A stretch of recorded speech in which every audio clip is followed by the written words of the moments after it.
Le Flash Info avec le centre de stockage de la Manche. Et à l'une de cette édition, une inquiétante disparition pendant le dernier jazz sous les pommiers à Coutances. Le commissariat qui a lancé hier un appel à témoins pour retrouver Déborah Wendé Girard, une jeune fille de 17 ans vivant dans le Doubs. Déposée au festival par ses parents jeudi dernier, elle n'a plus donné signe de vie depuis. Concernant sa description, la jeune femme est de type métis, mesure 1m48, de corpulence normale, cheveux bruns attachés en chignon et peut porter des lunettes de vue. Si vous avez des informations, vous pouvez contacter le commissariat de Coutances au 02 33 76 57 57 02 33 76 57 deux fois. Les responsables d'Emmaüs à Cherbourg, convoqués le 12 juin par la police des airs et des frontières, on lui reproche d'avoir accueilli 200 papiers dans la communauté. Thierry Kuhn, le président d'Emmaüs France, ne cache pas son inquiétude. Un courrier a été envoyé à la PAF. Des manifestations sont prévues le jour de la convocation.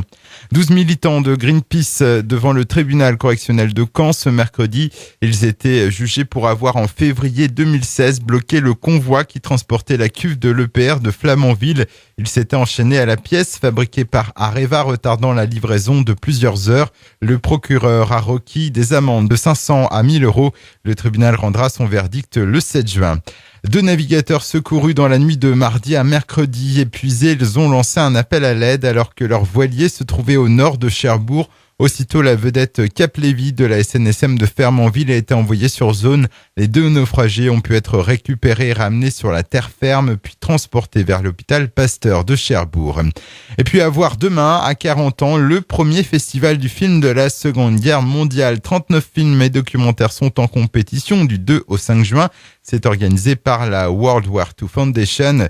Une grande soirée d'ouverture et de lancement du festival est programmée au musée du Tabitch. Demain, présentation de Nathalie Marie, la représentante française de la Fondation. Écoutez, il va y avoir donc diffusion de films pendant la soirée, rencontre avec des vétérans, notamment vétéran d'honneur cette année, le ranger Georges Klein, qui est un des derniers officiers vivants ayant escaladé la pointe du Hoc le 6 juin 44.